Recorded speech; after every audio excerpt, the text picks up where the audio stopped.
Hechos de los Apóstoles, capítulo 2, versículos del 22 al 36.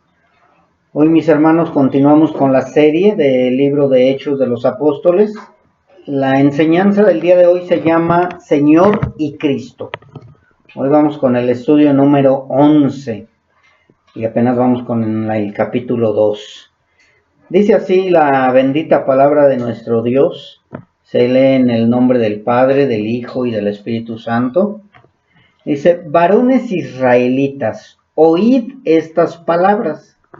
Jesús Nazareno, varón aprobado por Dios entre vosotros, con las maravillas, prodigios y señales que Dios hizo entre vosotros por medio de él.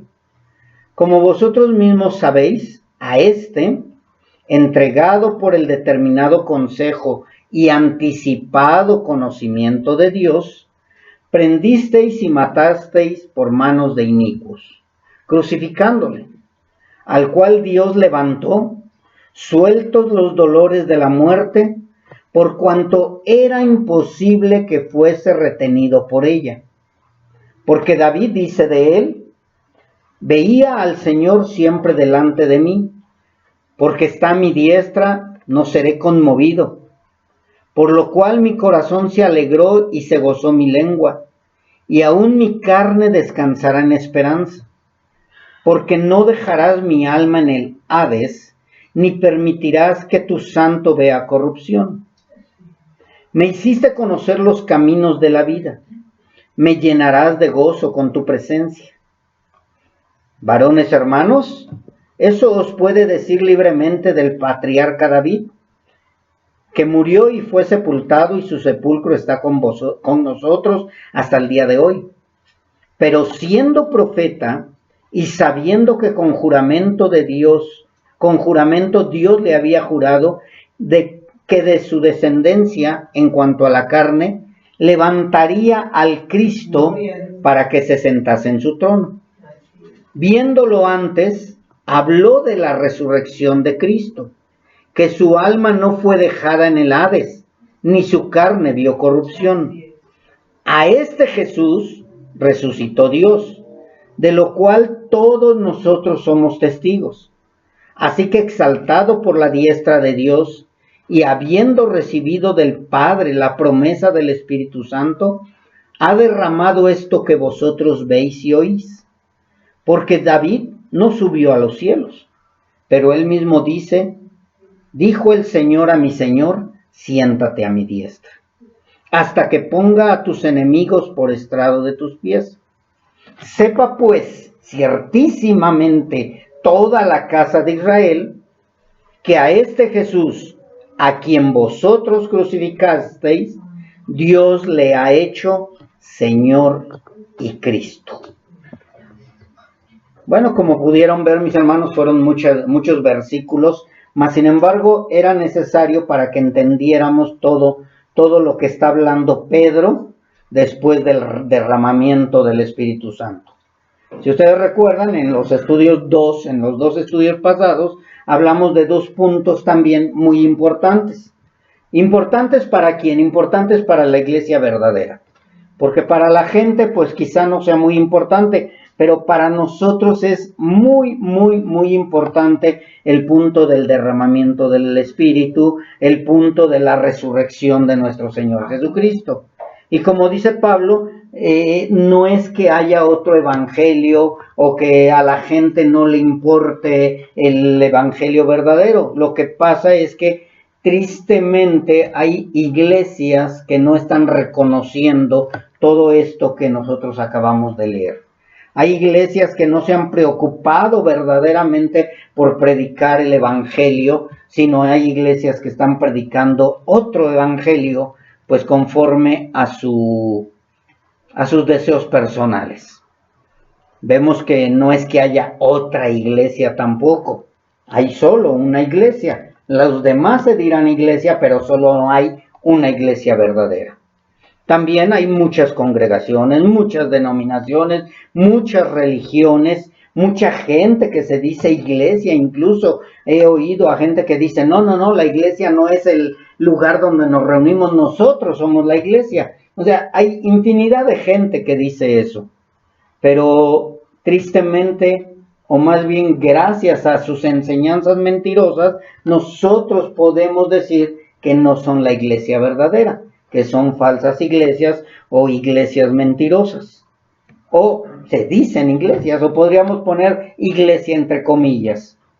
Y estas dos últimas enseñanzas que nosotros hemos aprendido, se trataron de hablar, o del hablar más bien, proclamando las maravillas de Dios y profetizando salvación. ¿Cómo es que vamos a proclamar las maravillas de Dios o cómo vamos a profetizar salvación si no conocemos las verdades de la palabra? Y aquí es donde Pedro interviene para explicar lo que estaban escuchando todos los varones israelitas, toda la gente que había ido a celebrar la fiesta de Pentecostés o la fiesta de las semanas. Por eso es que era importante leer todo para entender cuáles son las maravillas de Dios o qué es lo que debemos profetizar cuando hablamos de profetizar salvación. Así que hoy vamos a hablar de esas maravillas de Dios, de esas profecías de salvación, y también veremos cómo estas personas que fueron supuestamente a adorar a Dios, a celebrar la fiesta de las semanas, cómo es que estas mismas personas rechazaron al que crucificaron, rechazaron al Mesías, rechazaron al Señor y Cristo, rechazaron al ungido de Dios. Vamos a ver cómo Pedro los va guiando a estas personas que lo crucificaron, a estas personas que lo rechazaron. Vamos a ir viendo cómo Pedro les dice que a ese que crucificaron, Dios lo levantó como Señor y Cristo. ¿Y por qué es importante todo esto, mis hermanos? Para que entendamos también nosotros por qué nos llamamos cristianos. O sea, mucha gente cree que ser cristiano nada más es un cliché y ya cualquiera se puede llamar cristiano. No, mis hermanos, tiene de verdad un gran peso decirse soy cristiano. No es decir soy cristiano y puedo vivir mi vida como yo quiera. Ser cristiano porque ya me bauticé. Soy cristiano porque me congrego en un templo. Soy cristiano porque voy cada 8 días a misa. Soy cristiano porque ando de velo y de falda larga. No. Esto es más allá de las apariencias, mis hermanos. Pero antes de ir a lo que es ser un verdadero cristiano, también es importante por qué creemos en Cristo. ¿Por qué creemos en Jesús el Cristo, Jesús el Mesías, Jesús el ungido? ¿Por qué la gran mayoría de los que somos la iglesia verdadera, o más bien, por qué la iglesia verdadera, todos la iglesia verdadera, creemos que Jesús es el ungido? Número 1, porque Dios lo había profetizado. Y número 2, porque en él se cumplió todo lo que Dios profetizó. ¿Sí? Porque si no se hubiera cumplido lo que Dios profetizó en él, pues sí podríamos decir que es un falso Cristo, un falso Mesías o un falso ungido. Y en Isaías capítulo 61, del 1 al 3, podemos ver cómo Dios habla acerca de el ungido. Y esto lo vamos a leer de esta manera, 61:1, dice así: el Espíritu de Jehová, el Señor, está sobre mí, porque me ungió Jehová, me ha enviado a predicar buenas nuevas a los abatidos, a vendar a los quebrantados de corazón, a publicar libertad a los cautivos y a los presos apertura de la cárcel, a proclamar el año de la buena voluntad de Jehová y el día de venganza del Dios nuestro, a consolar a todos los enlutados, a ordenar que a los afligidos de Sión se les dé gloria en lugar de ceniza, óleo de gozo en lugar de luto, manto de alegría en lugar del espíritu angustiado, y serán llamados árboles de justicia, plantío de Jehová para gloria suya. ¿Por qué escogí este capítulo, estos versículos, mis hermanos? Porque de esta manera entra nuestro Señor Jesucristo a la sinagoga en Nazaret, de los mismos judíos, a leer estos versículos. Él mismo, de esta manera, al final dice, y este día se ha cumplido. O sea, ese día que leyó nuestro Señor Jesucristo es el día en que se cumple esta profecía. El Espíritu de Dios está sobre su ungido. Y ahí nos empieza a hablar de la libertad, del quebrantamiento, del proclamar el año de la buena voluntad, o sea, las buenas nuevas de Dios, y empieza nuestro Señor Jesucristo a hablar que en Él mismo se había cumplido esa profecía. Y eso lo pueden encontrar en Lucas 4, 16 al 21, cuando nuestro Señor entra a Nazaret, empieza a compartir estos versículos y después lo rechazan y Él mismo dice, nadie es profeta en su tierra. Y Él sigue haciendo milagros, profetizando las dos cosas que dijo aquí. Yo no sé si se dieron cuenta que de todo lo que habló dos puntos importantes: salvación y condenación. Decía, arrepiéntanse porque el reino de los cielos ha llegado. Y aquí dice, en el versículo 2, dice, a proclamar el año de la buena voluntad de Jehová, o sea, las buenas nuevas de Dios. Y el otro punto es, y el día de venganza del Dios nuestra. O sea, Dios nos está hablando, ¿sí? Isaías 61:2 nos está hablando aquí o profetizando a través de Isaías acerca de que el Mesías, el ungido, iba a traer dos proclamaciones: las buenas nuevas de salvación y también las malas nuevas de condenación. Muchos van a ser condenados por incredulidad. Muchos van a ser salvados por la misericordia de Dios. Amén. Entonces aquí está cumpliéndose como en nuestro Señor Jesucristo. Así que esta cita bíblica, nuestro Señor Jesucristo, les decía yo, la leyó en Nazaret, en la sinagoga, y como les comentaba, cerró diciendo, hoy se ha cumplido esta escritura delante de vosotros. Y de ahí, pues nosotros podríamos seguir viendo todas las profecías que han sido cumplidas por medio de nuestro Señor Jesucristo. Pero vuelvo a repetir, los puntos importantes: salvación y vida eterna, y también condenación y vida eterna en el lago de fuego para aquellos que no quieren nada con el Padre. Voy a hablar un poquito acerca del primer punto, la salvación y la vida eterna. Fue ese el propósito mayor, porque de lo otro, pues ya todos están destituidos. Dice así la palabra de Dios, que Él vino a proclamar la buena noticia, salvación y vida eterna, a sanar a los quebrantados de corazón. Dios prometió que iba a cambiar nuestro corazón de piedra en un corazón de carne, a liberar a los cautivos. Nosotros recordemos que anteriormente estábamos cautivos del pecado y de la maldad. Entonces Él viene a darnos una libertad espiritual, no una libertad física. Muchos han muerto en la cárcel, muchos le han entregado su vida a Cristo en la cárcel y viven y terminan en condenación física, más en libertad espiritual.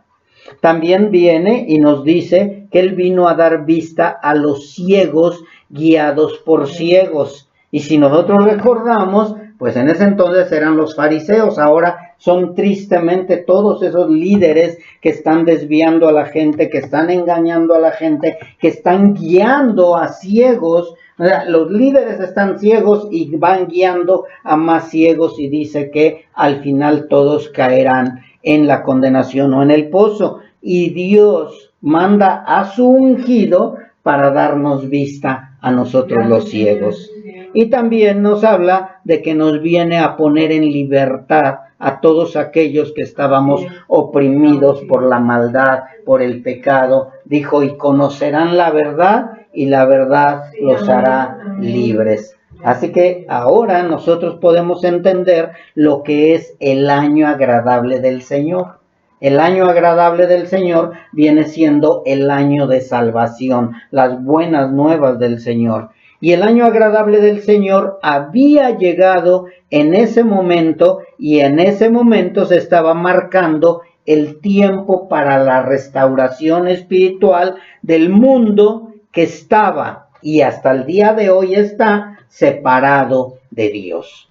A partir de que el ungido se levanta y dice, se ha cumplido el día de hoy, a partir de ese día empieza a hablarse de las buenas nuevas de salvación y también se empieza a ver cómo hay una separación del mundo y de la iglesia verdadera. Yo no sé si te has dado cuenta que estamos totalmente separados del mundo. Y no es tanto separados del mundo porque nosotros queramos, sino también el mismo mundo nos rechaza, el mismo mundo nos odia, el mismo mundo no quiere tener comunión con nosotros. Y pues qué bueno, ¿verdad, mis hermanos? Que se vea que verdaderamente somos la luz en medio de las tinieblas. Este año agradable llegó ese día y las buenas de salvación, la reconciliación por medio de nuestro ungido o de nuestro Señor y Cristo, y gracias a la obra del redentora del ungido, podemos decir que ese año agradable empezó y hasta el día de hoy seguimos viviendo ese año agradable. Y van a decir, es que ya llevamos 2000 años. Bueno, sí, mis hermanos, 2025 años, pero para el Señor es el año agradable, el tiempo agradable de salvación. ¿Y por qué dijo el Señor el año agradable de Dios o el año agradable del Señor? Porque recuerden que estábamos hablando o hemos estado hablando de 3 eventos importantes. Yo no sé si ustedes recuerdan los 3 eventos: la Pascua, la fiesta de las semanas, y también había una fiesta importante después de la del tabernáculo, de las que hablamos, que es el año del jubileo. Y el año del jubileo tenía que ver en ese tiempo de gracia, en ese tiempo de liberación. Si yo como judío, vamos a hablar de que yo era judío o israelita, le debía yo a otro hermano judío o israelita, en ese año del jubileo me liberaba de la deuda. Ya no le debía yo nada al hermano, me perdonaba la deuda. Y por eso es que el Señor habla del año agradable del Señor o el año del jubileo, dando a entender que nosotros, en cuanto llegamos a Cristo, estamos viviendo el año del jubileo, el año de la libertad, el año de la salvación, el año del perdón de todas nuestras deudas con Dios. ¿Sí? Así que hoy, a partir de ese día, empezamos a ver el año del jubileo, el tiempo de gracia, el tiempo de favor y el tiempo de la liberación para el pueblo de Dios. Y así van llegando uno y uno y uno de los que vamos a ser salvos o de los que ya somos salvos. Así que el Mesías o el Cristo, que en hebreo es Mashiach, en griego Christos, significa ungido. ¿Y qué significa ungido? Porque es importante también saber por qué le decían el ungido. El ungido o ungido significa el elegido. Dios elige a alguien o unge a alguien para un propósito. Y a Jesús, a nuestro Señor Jesucristo, se le conoce con esos 3 títulos: Jesús el Cristo, Jesús el Mesías o Jesús el ungido, que viene siendo lo mismo. Ungido, Mesías o Cristo viene siendo lo mismo. Y en el Antiguo Testamento nosotros podemos ver qué es lo que sucedía cuando Dios ungía o elegía a alguien para un propósito. Cuando Dios elegía o ungía a alguien era por medio del aceite. No sé si se acuerden de David, no sé si se acuerden de los profetas, no sé si se acuerden de los sacerdotes levitas cuando fueron ungidos o escogidos para que fueran sacerdotes de Dios. ¿Y por qué tomé 3 puntos? Porque esos eran los servicios, o para eso eran escogidos para los servicios de Dios. Eran escogidos para ser reyes, para ser sacerdotes o para ser profetas. Dios eligió hombres carnales, así como nosotros, para esos 3 propósitos, para ser reyes, sacerdotes o profetas. Y desde antes de Cristo, todo esto estaba sucediendo.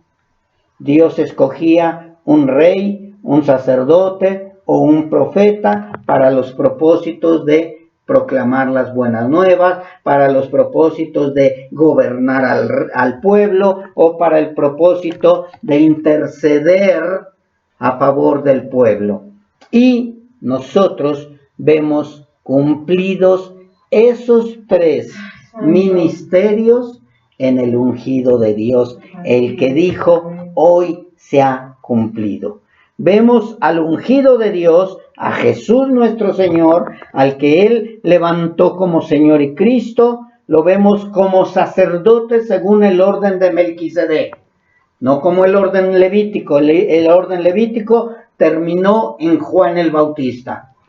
Ahora vemos a un sacerdote para siempre que intercede por nosotros delante del Padre. Y aparte de haber intercedido o de interceder delante del Padre, también Él fue el sacrificio perfecto. Yo no sé si recuerden que los sacerdotes tenían que sacrificar un cordero o un cabrito para poder entrar al lugar santísimo por sus pecados.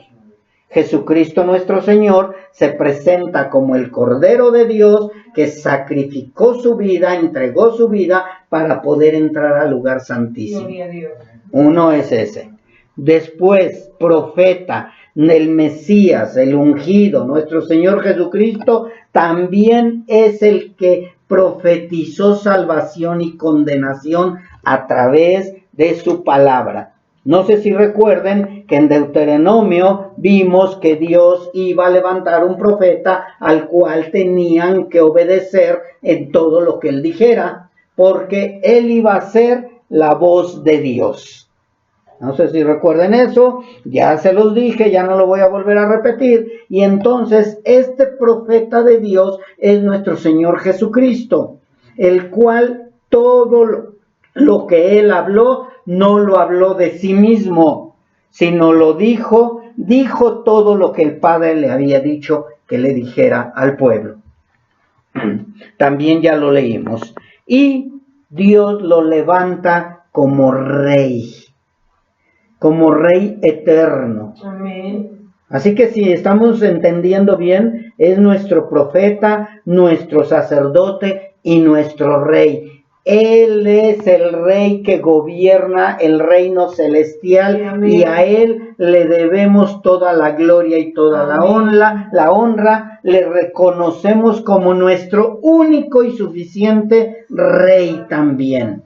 Así que no necesitamos una reina del cielo, que la reina del cielo es Semiramis y la reina del cielo es enemiga de Dios. Necesitamos, o más bien tenemos los hijos de Dios, los verdaderos hijos de Dios, tenemos un rey suficiente. Amén. Él se encarga de gobernar a su pueblo. Así que ya si nos damos cuenta, Pedro es lo que les está dando a entender en todo esto. No es David su rey, porque David está muerto. No es David al que ustedes le deben de dar gloria y honra. No deben esperar un rey, eso lo vamos a ver más adelante, porque ya tenemos un rey que fue levantado por Dios. Así que Jesús es presentado como sacerdote, como profeta y como rey, y su resurrección es considerada la evidencia principal de que Él es el ungido, Él es el Mesías, Él es el Cristo. Amén. O sea, que el punto principal para que nosotros reconozcamos que Jesús es el ungido, que Jesús es el profeta, que Jesús es el rey, que Jesús es el sacerdote escogido por Dios, es su resurrección. Así es. Si nos mal recuerdan también, al principio hablamos de que las pruebas indubitables eran la resurrección de nuestro Señor Jesucristo. O sea, hubo muchas pruebas de que verdaderamente Jesús había resucitado. Aquel que crucificaron, les decía Pedro, aquel que ustedes rechazaron, Dios lo ha levantado de entre los muertos y Dios lo ha hecho Señor y Cristo. ¿Sí? O sea, Señor y ungido, Señor y elegido, Señor y Mesías. De esta manera, mis hermanos, nosotros entonces ya vamos entendiendo por qué era tan importante la predicación de Pedro o la enseñanza de Pedro para todos aquellos que estaban escuchando. Porque recuerden que todos escucharon. Sin excepción, todos escucharon. Y ese es el propósito de nosotros. También que todo el mundo escuche. O sea, el propósito de nosotros no es que todo el mundo se salve, sino el propósito es que todo el mundo escuche. Ahora, si nosotros vemos en el capítulo 2 del versículo 22 y 23, podemos encontrar estos puntos para que vayamos reforzando nuestra enseñanza. Hechos 2, 22 y 23. Les dice de esta manera: varones israelitas, oigan estas palabras.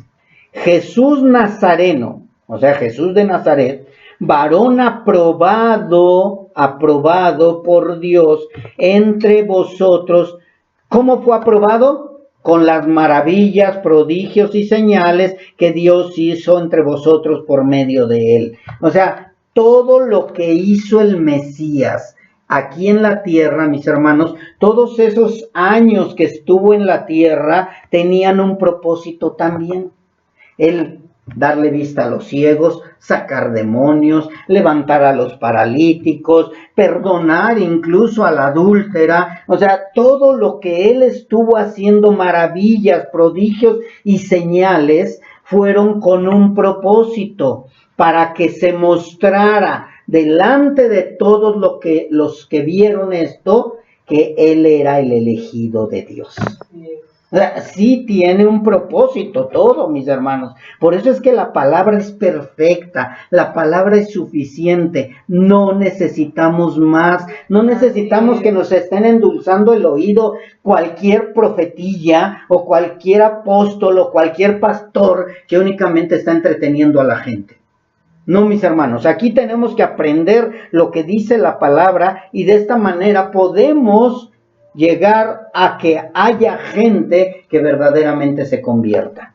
Y dice en el 23, a este, o sea, el que hizo maravillas, prodigios, señales, etcétera, a este, entregado por el determinado consejo, los fariseos, los saduceos, los maestros de la ley, y anticipado conocimiento de Dios. O sea, aquí, mis hermanos, es muy importante que recordemos que Dios ya sabía que el Mesías iba a ser rechazado, que el Mesías iba a ser crucificado, que el elegido de él iba a sufrir los dolores. Isaías 53. O sea, Dios ya lo sabía, pero era necesario que se cumplieran las escrituras y que hubiera, ¿qué? Testigos oculares, testigos que lo vieron, no nada más los apóstoles, no nada más los seguidores de Dios, también los inconversos fueron testigos del sacrificio del Señor, fueron testigos de las maravillas y los prodigios y fueron testigos de la resurrección de nuestro Señor Jesucristo. Y por eso es que ya, terminando en el 23, dice, y ustedes prendieron y mataron por manos de inicuos, crucificándole. Si ustedes se dan cuenta, aquí Pedro les está diciendo que ese que crucificaron era el ungido prometido. Y que Dios ya sabía lo que le iban a hacer. O sea, escuché apenas a una persona ya no sé si decirle pastor o no, escuché una persona que da a entender que a Dios se le salió de las manos el pueblo de Israel y que por eso levantó la iglesia y que ahora a la iglesia la tiene preparada para que no sufra y que después va a tratar con los israelitas. Y el otro pastor le dice, en otro tema, no con él, no lo confrontó, sino que le dice, yo le pregunto, ¿cuántos de la iglesia primitiva no han sufrido? Si toda la iglesia primitiva, desde que inició la iglesia primitiva, ha sufrido persecución, dolor, cárcel, crucifixiones, quemados, inquisición, holocausto, han sufrido tanto, pero dicen que la iglesia no va a vivir la gran tribulación. Falso, mentira, engaños. Pero bueno, yo desde que tengo uso de razón y desde que he leído también las escrituras, he leído y he visto y he comprobado que la iglesia de Cristo siempre ha vivido persecución. Hasta el día de hoy seguimos viviendo persecución. Pero bueno, ese es otro tema. Así que mis hermanos, Pedro está hablando y confrontando a los oyentes, incluso a los que se estaban burlando diciendo, ¡hey, esos están borrachos! Y les dice, no están borrachos, les están diciendo las maravillas de Dios, les están hablando y profetizando la salvación, pero ustedes no quieren entender, así que se los voy a desglosar. A ese Cristo que ustedes vieron hacer maravillas, a ese hombre de Nazaret, ese Jesús de Nazaret, es el elegido de Dios. Amén. Y Dios sabía lo que le iba a pasar y sabía que ustedes mismos lo iban a crucificar y que ustedes mismos lo iban a rechazar. Pero ya estaba profetizado, ya estaba prometido. Así que mis hermanos, ¿por qué les habla todo esto el apóstol Pedro? Iba yo a decir el Papa Pedro, no es cierto, no fue Papa. El apóstol Pedro, ¿por qué les habla? Porque el pueblo judío conocía las profecías acerca del Mesías. Y por medio de las mismas profecías, por medio de las escrituras que el pueblo judío tenían en su poder, tenía Pedro que confrontarlos. ¿Ustedes sabían que iba a venir un profeta? Sí sabíamos. Pues Jesús es el profeta. ¿Ustedes sabían que iba a morir rechazado y todo? Pues Jesús fue rechazado. ¿Ustedes sabían que David dijo que iba a sentarse a la diestra el ungido de Dios? Pues aquí se cumplió en Jesús de Nazaret. O sea, Pedro, por medio de las mismas escrituras, que es lo que debemos de hacer nosotros, por medio de las escrituras, confrontar a los falsos maestros. Pedro, de esta misma manera, confronta a los falsos maestros, aquellos que crucificaron a nuestro Señor Jesucristo, para que por medio de las escrituras caigan avergonzados. Ellos sabían, los judíos, que sería un hombre hebreo, que venía ¿de qué? De la raíz de Isaí, de la tribu de Judá, y que venía de la descendencia de David. Ellos lo sabían, y decía, Jesús de Nazaret cumple ese requisito. Amén. Ellos también sabían que el ungido de Dios nacería en Belén, y también, les dice Pedro, lo cumple ese requisito, el ungido Jesús de Nazaret. Y también ellos sabían que iban a ser de una virgen, y se cumple ese propósito o esa profecía en Jesús de Nazaret. Nació de una virgen. Así que mis hermanos, ellos sabían también que sería un profeta como Moisés, al cual tenían que obedecer. Dios lo dijo en Deuteronomio, ustedes ya no me quieren escuchar a mí, pues yo levantaré un profeta mejor que Moisés para que hable, y aquel que no le obedezca sufrirá las consecuencias. O sea, Dios lo dijo en Deuteronomio y los judíos lo sabían. Tenían que ser ¿qué? Confrontados. También sabían que tenía que venir un sacerdote según el orden de Melquisedec y no según el orden levítico. Eso lo vemos en el Salmo 110:4. Y ahí dice, yo me levantaré un sacerdote según el orden de Melquisedec. Y en el en el Mesías o en el ungido de Dios, en Jesús de Nazaret, se cumple ese sacerdocio cuando Él resucita. ¿Sí? También sabían que Dios levantaría un rey de la tribu de Israel que vendría de la raíz de Isaí, y en Isaías 11, 1 al 4 se profetiza y se cumple en Jesús de Nazaret. O sea, todo esto, mis hermanos, los judíos lo sabían. Y a lo mejor tú podrías decir, pero es que yo no lo sabía. No, pues entonces está mucho más fácil, porque nosotros ya no necesitamos un catolicismo romano o ya no necesitamos otros profetas, porque ya todo está profetizado en las Escrituras. Sabían también que ese Mesías o ese ungido de Dios sufriría antes de entrar a su gloria eterna. Lo declaró en Isaías 53. Ellos, estos judíos, conocían estas escrituras, y Pedro, con las mismas escrituras, proclamó salvación, profetizó a Jesús como el ungido prometido. Espero y estemos entendiendo todo esto, mis hermanos, porque si nosotros no entendemos por qué nos decimos cristianos y por qué amamos a Cristo y por qué estamos seguros que es el ungido de Dios, entonces nada sabemos. Nada sabemos. Ellos, estas personas, esos judíos, escucharon las maravillas de Dios, escucharon la profecía de salvación, porque Jesús cumplió cada uno, no cumplió algunos requisitos, cumplió cada uno de estos requisitos mesiánicos, aunque otros decían están llenos de mosto. Y es lo mismo que vemos hasta el día de hoy. Los que escuchan verdaderamente y caen compungidos de corazón, Dios los recibe como sus hijos. Amén. Pero hay muchos que se siguen burlando de Dios. Ay, tu Cristo, ay, tu Jesús. Bueno, pues van a sufrir las consecuencias. Ahora, vamos a ver alguna diferencia entre el ungido prometido y otros que se han levantado como ungidos de Dios. El ungido prometido no solo representa a Dios. Fíjense bien.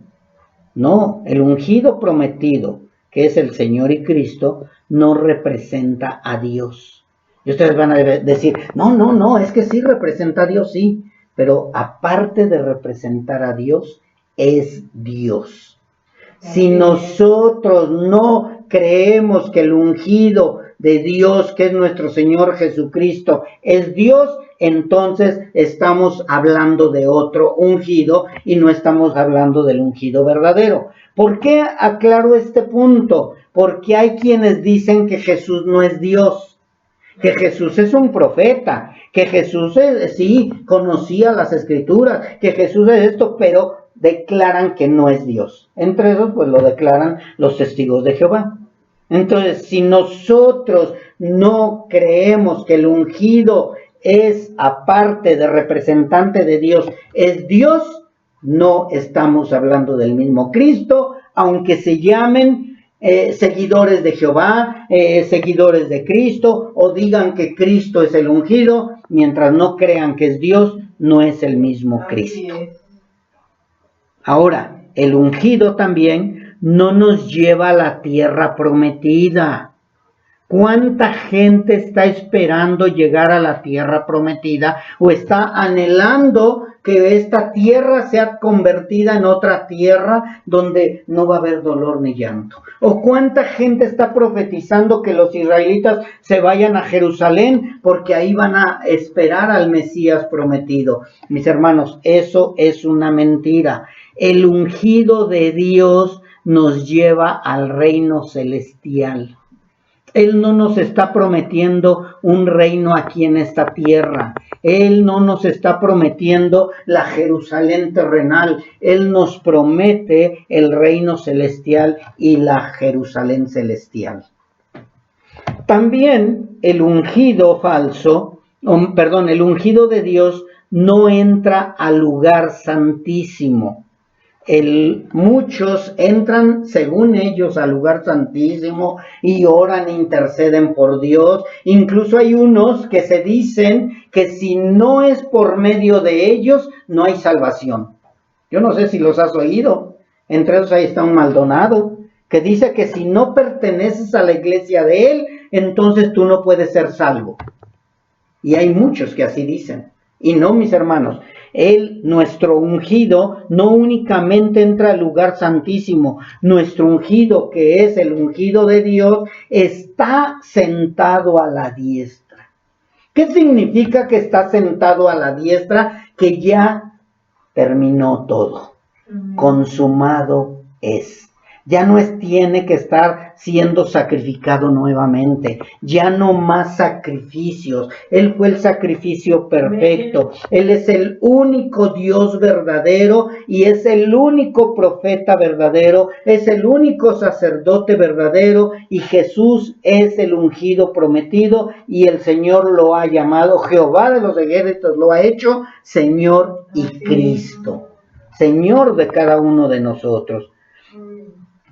Y otra cosa es, entonces si está tan claro, ahora sí que vendría la pregunta, ¿verdad? Si está tan claro todo esto, ¿por qué los judíos y mucha gente siguen sin aceptar a Jesús?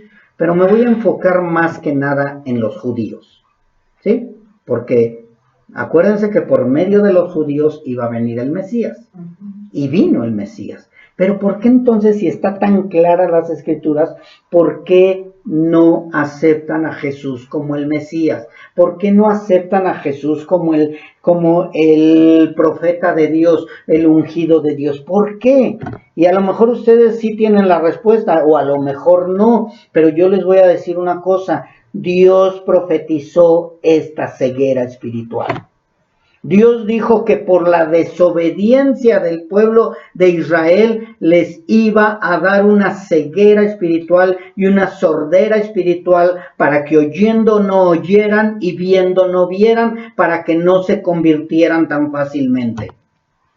A ver, pastor, ¿entonces no quiere Dios que se conviertan? No, por la dureza de su corazón, Dios lo que quiere es que ellos se humillen, que ellos entiendan que necesitan al Mesías, que ellos reconozcan a su ungido como nosotros lo tenemos que reconocer, pero no va a ser por tus fuerzas, ni por tu sabiduría, ni por tu conocimiento, ni porque tú lo escuchaste, ni porque tú lo viste, sino va a ser por pura misericordia.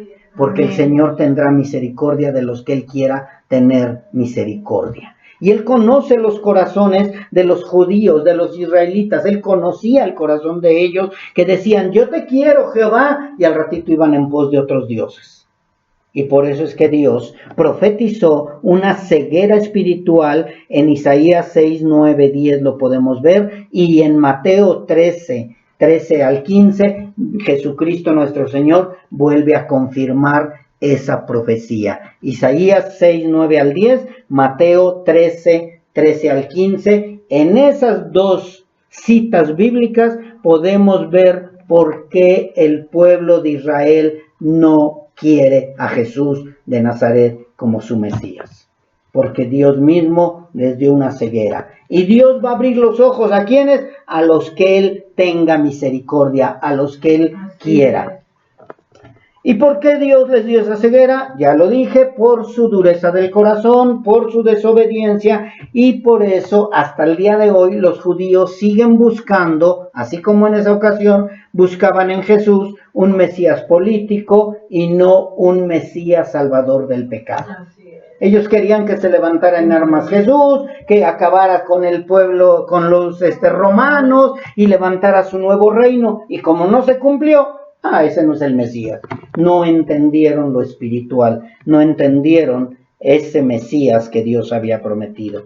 Ellos querían que Jesús quitara el yugo de Roma y estableciera a Sión como la capital del mundo. No sé si recuerdan ustedes al principio de Hechos que le decían a Jesús, ¿y cuándo vas a restaurar?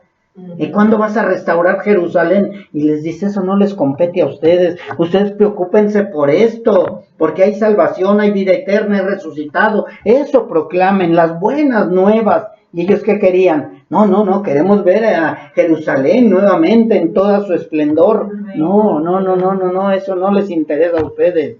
Si Dios lo levanta o no lo levanta, eso no les compete a ustedes. Ustedes dedíquense a lo más importante. Y hasta el día de hoy, tristemente, muchos quieren seguir restaurando el tercer templo, quieren restaurar el sacerdocio levítico, quieren restaurar todo lo anterior, sin darse cuenta que lo importante es la salvación espiritual. Así que ellos no pudieron ver cómo el manso y humilde Jesús podría hacer posible esto que ellos buscaban, pero no se dieron cuenta en las profecías. Vino a ser lo mismo que cuando José fue vendido por sus hermanos y después fue nombrado ministro de Egipto. Jesús también fue crucificado por su pueblo y Dios lo levantó de los muertos y lo hace Señor y Cristo. José viene a representar terrenalmente lo que Jesús representa espiritualmente. Así es. La mayoría de los judíos no conocieron a Jesús como su Mesías, no lo reconocen a Jesús como su Mesías, incluso le dicen que es un falso Mesías, porque ellos siguen buscando y van a buscar un rey terrenal y no un rey de un reino espiritual.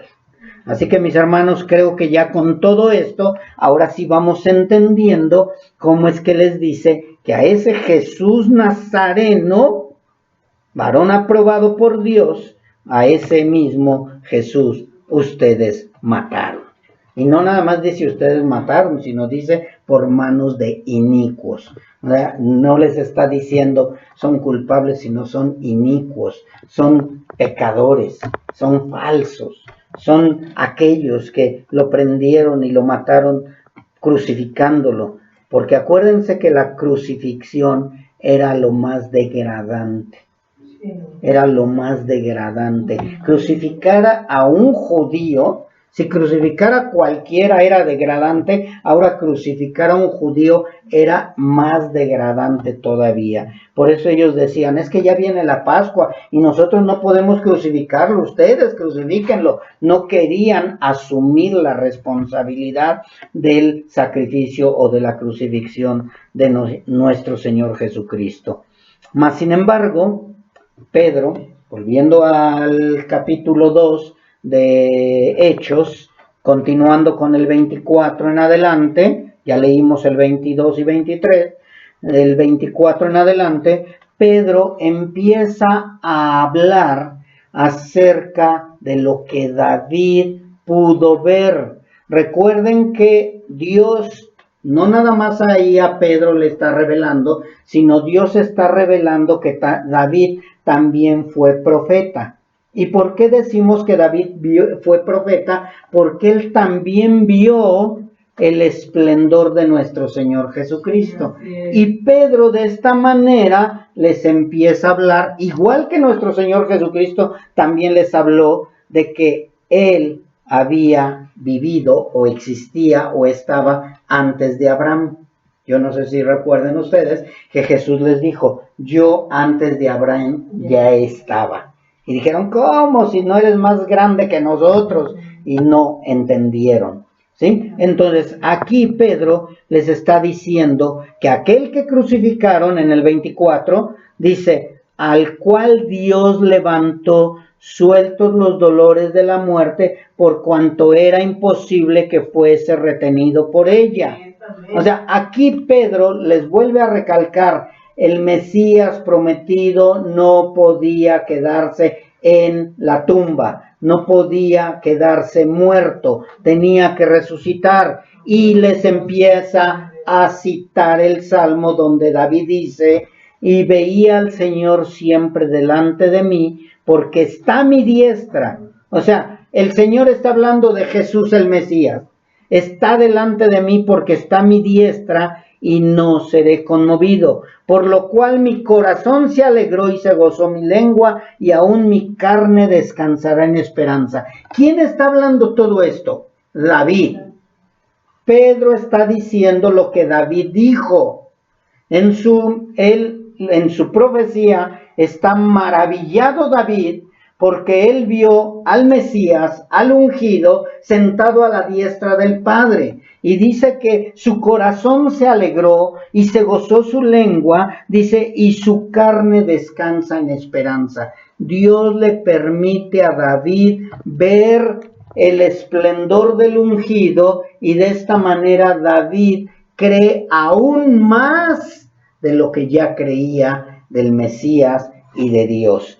Por esto es que dice que se alegra, descansa en esperanza, y en el 27 lee o escucha lo que está diciendo el Mesías al Padre. Dice, porque no dejarás mi alma en el Hades, ni permitirás que tu santo vea corrupción. Toda esta profecía la está viendo David, todo esto lo está presenciando David, y está viendo cómo nuestro Señor Jesucristo está hablando con el Padre y dice, me hiciste conocer, aquí David habla y dice, me hiciste conocer los caminos de la vida, me llenarás de gozo con tu presencia. Varones hermanos, esto lo puedo decir libremente del patriarca David, que murió y fue sepultado, y su sepulcro está con nosotros hasta el día de hoy. Aquí hago un paréntesis para que entendamos todo lo que estoy leyendo.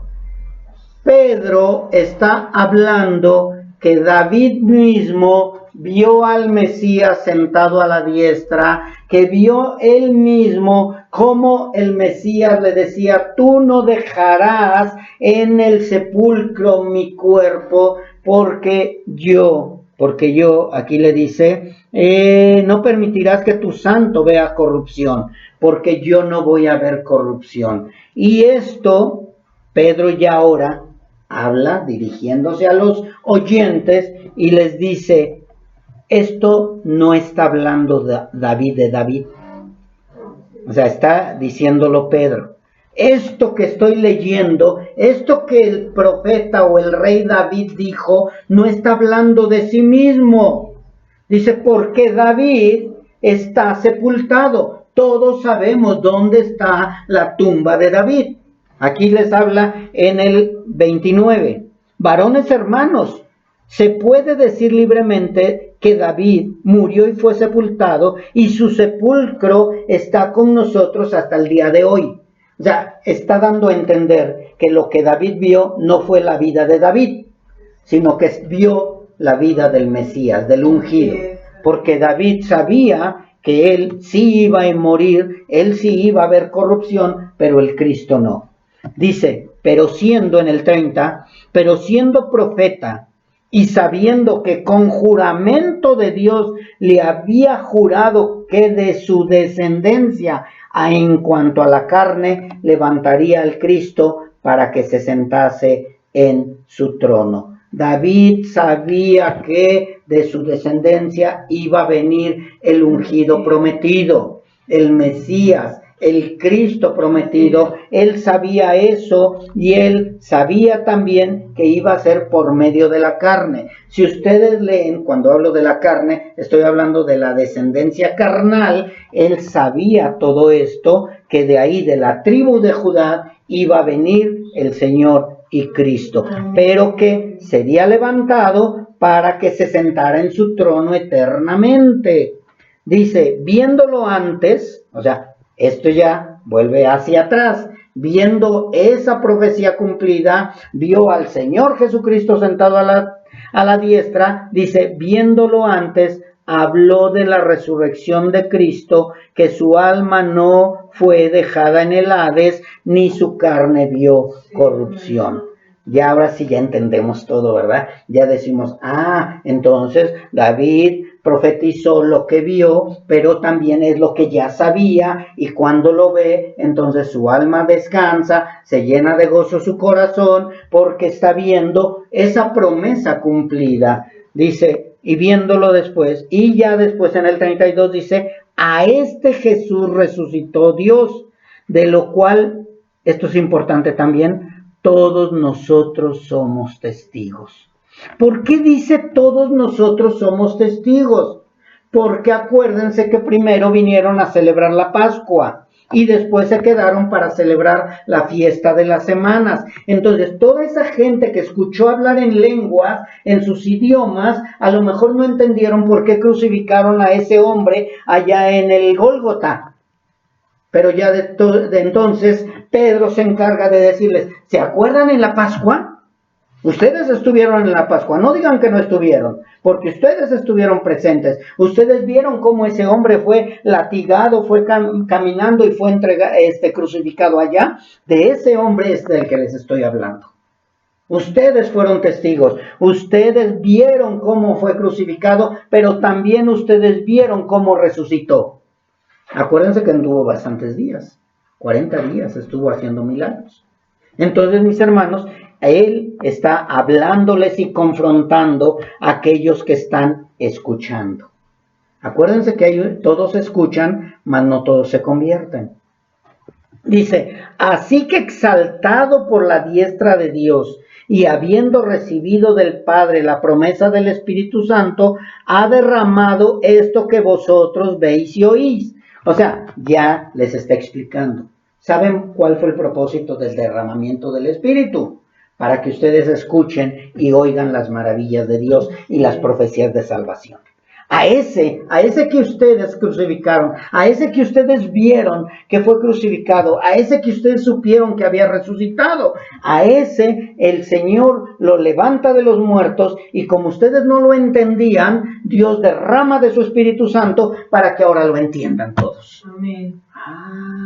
Era eso. Entonces nosotros somos culpables. Entonces por nuestra causa Él murió. Por nuestra causa, por nuestros pecados, Él fue crucificado. Él es el Mesías prometido. Él es el ungido de Dios. Él es el que vino a morir para que nosotros podamos reconciliarnos con Dios porque estamos destituidos de Dios. O sea, todo esto lo fueron entendiendo, mis hermanos.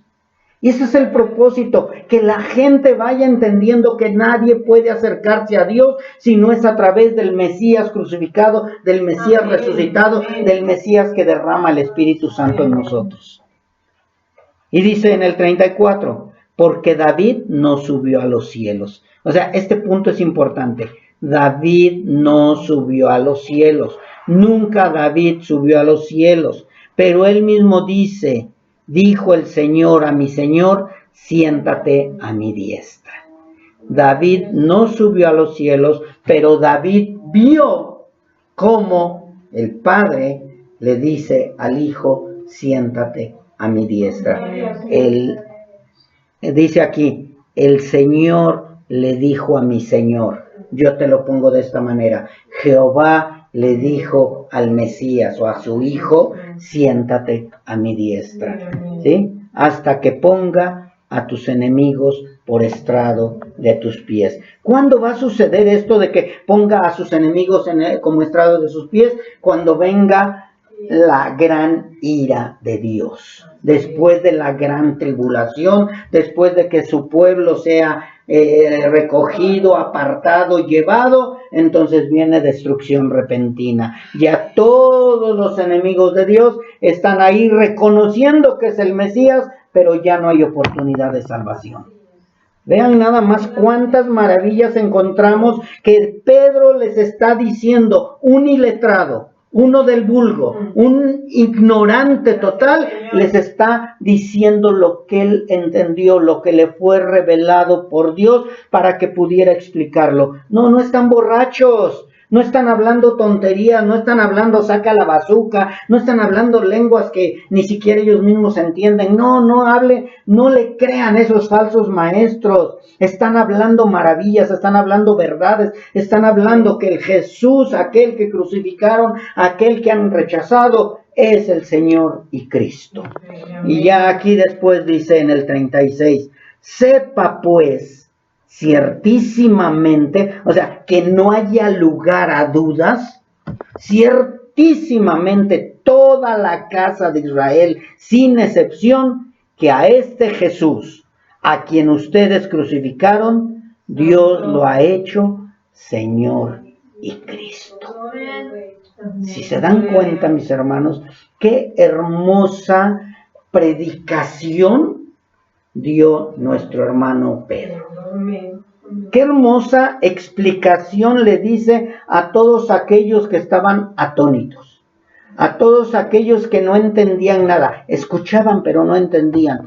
¿De quién habla? ¿De qué está hablando? ¿De salvación, de vida eterna, de un Mesías, de un ungido? ¿De qué estás hablando? Y Pedro les empieza a desglosar todo, paso por paso, para que no haya justificación cuando estén delante del Mesías y digan, yo no lo sabía. No, si tú sí lo sabías, tú lo entendías, tú lo comprendiste, pero tú no quisiste ir humillado al Padre. De verdad, mis hermanos, de esta manera yo quiero terminar. Salmo 119, vamos por allá. Salmo 119, 103 al 5. De verdad, mis hermanos, que cada vez que conoce uno las Escrituras más a profundidad, podemos llegar a decir esto. Espero, y de verdad ustedes también lo digan. Salmo 119, 103 al 5 dice así: cuán dulces son a mi paladar tus palabras. Amén. Más que la miel a mi boca. De tus mandamientos he adquirido inteligencia. Por tanto, he aborrecido toda mentira. Lámpara es a mis pies tu palabra y lumbrera a mi camino. Si se dan cuenta, mis hermanos, aquí el salmista se está deleitando, al igual que ustedes, espero en Dios que se hayan deleitado hoy. Amén. Porque de verdad, cuando Dios nos empieza a revelar su palabra, es de verdad miel a nuestra boca. Es un deleite. Dulces son a mi paladar tus palabras. Porque gracias a la palabra de Dios revelada, que quede bien claro, revelada y no cambiada, ni transformada, ni desviada, ni haciendo una eisegesis, gracias a los mandamientos revelados de Dios, adquirimos inteligencia. Una persona del vulgo, una persona ignorante como Pedro, pudo explicar de una manera tan explícita, tan entendible, que lo vamos a ver en el próximo estudio, qué es lo que sucedió con aquellos que lo escucharon. De verdad, mis hermanos, ese es el anhelo de nosotros cuando nos esforzamos por explicar las maravillas de Dios, por compartir las profecías de Dios, las profecías de salvación. Y de esta manera, entonces sí, podemos entender por qué dice que Dios le ha hecho Señor y Cristo. Porque Él es digno para siempre. Amén, amén. Él es digno de ser alabado, de ser adorado, de ser exaltado, de doblar nuestras rodillas delante de Él, no de un pseudoapóstol, no de una ungida, no de una virgen, no de un futbolista, no de un cibernauta del YouTube que ya se convirtió en santo, no de tantas mentiras que están atiborrando al mundo o bombardeando al mundo para que no vean al Mesías escogido, el cual es digno por siempre, digno de ser elegido, porque Dios le ha hecho Señor y Cristo, Señor y Mesías, Señor y ungido. Vamos a orar, mis hermanos.